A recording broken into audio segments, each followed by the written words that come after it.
Welcome back to Face the Nation. I'm John Dickerson. We sat down with Ronald Reagan's Secretary of State, George Shultz, last week. He told us that the Trump presidency so far has been up and down. Among the ups, he praised several of Mr. Trump's cabinet picks, including Secretary of Defense James Mattis, his colleague at the Hoover Institution at Stanford University. And as for the not-so-up, the early defeat of the president's travel ban. What would you say are the down parts of the administration so far? Well, obviously, when you roll out a big initiative and it blows up, that's a downer. I think it's important for a president to get off to a start where people see he says what he means what he says, and he can carry out what he starts out to carry out. You said that your advice to President Trump was that he not let the White House dominate anything. What does that mean? There has become a tendency to put decision-making and even operational things in the White House. The White House staff has grown a lot. The NSC staff has grown a lot, with the result that that's a dominant place. So I would hope the president might say something like this: I consider my cabinet and sub-cabinet people to be my staff. Those are the people I'm going to work with to develop policy, and they are the ones who are going to execute it under my supervision. But they're going to execute it. When you do that, you get good people, you get all people who've been confirmed by the Senate, and you get better policy, and you get better execution. What are the upsides of having been in business and coming to Washington? And then what are the ways in which Washington doesn't work the same way, since we've got a businessman as president now?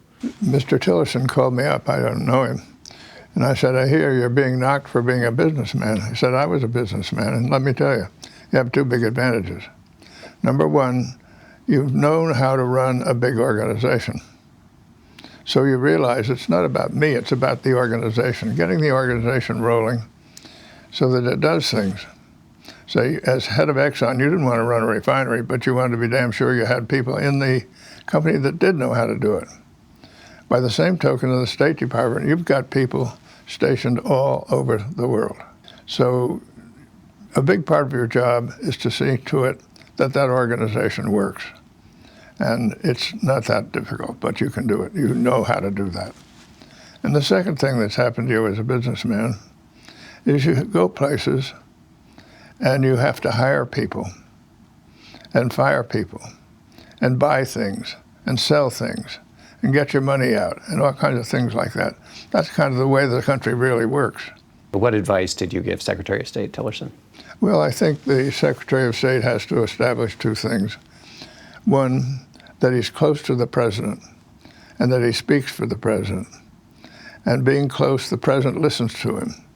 So together, they formulate a policy. And the second thing, of course, is to let it be clear that he has really got his department working with him in a way that he wants. And he can do that. Let me ask you about honesty in public office. President Trump made a claim that his predecessor, President Obama, wiretapped his Trump Tower. And now the director of the FBI has said he has no evidence of that.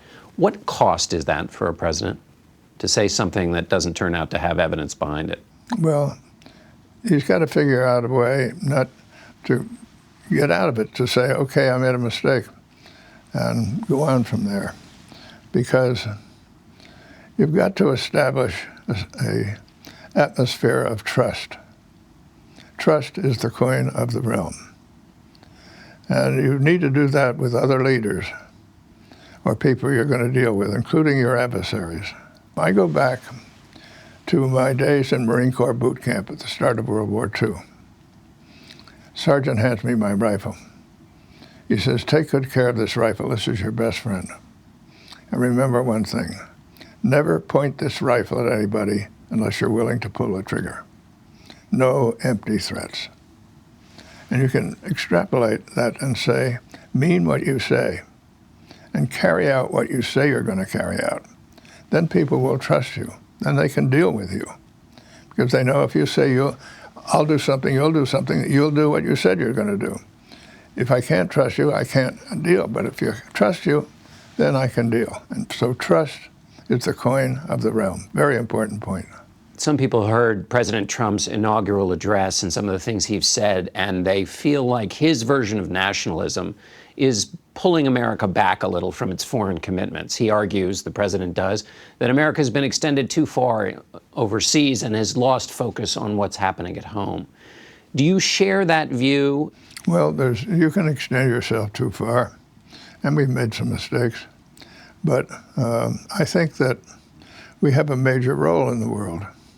If we're not there, there's no leadership. Think about it. At the end of World War II, some gifted people with names like Atchison, Marshall, and Truman looked back. What did they see? They saw 2 world wars. They saw the Holocaust. They saw the Great Depression. And they said to themselves, what a crummy world. And we're part of it, whether we like it or not. Then comes the Cold War. The doctrine of containment comes forward. NATO comes forward. This is all U.S. leadership, but not domination.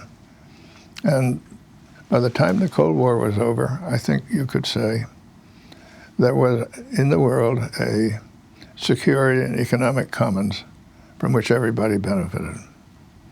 Unfortunately, that has fallen apart, in part because we have withdrawn. Russia can't take our place. China can't take our place. Only the United States can do it, and it doesn't mean you go around telling people what to do. I think to some extent our Afghanistan and Iraqi experience should teach us something about that. But you go around the world trying to make life better, because a healthy world is to our advantage.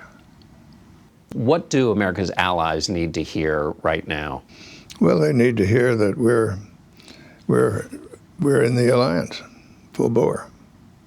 And they've been hearing that, I think. Last question. You wrote a book, I believe it was called Things on My Mind. Learning from experience. What else is on your mind these days? Well, I have 5 great-grandchildren, and I watch them. They don't walk anywhere, they run. They're curious about everything, and they're so much fun. There's so much life in them. And I look at them and I say to myself, what kind of a world are they going to inherit? And is there anything I can do that will make it a little better? So that's my main motivating spirit. That's great. Mr. Secretary, thanks for being with us.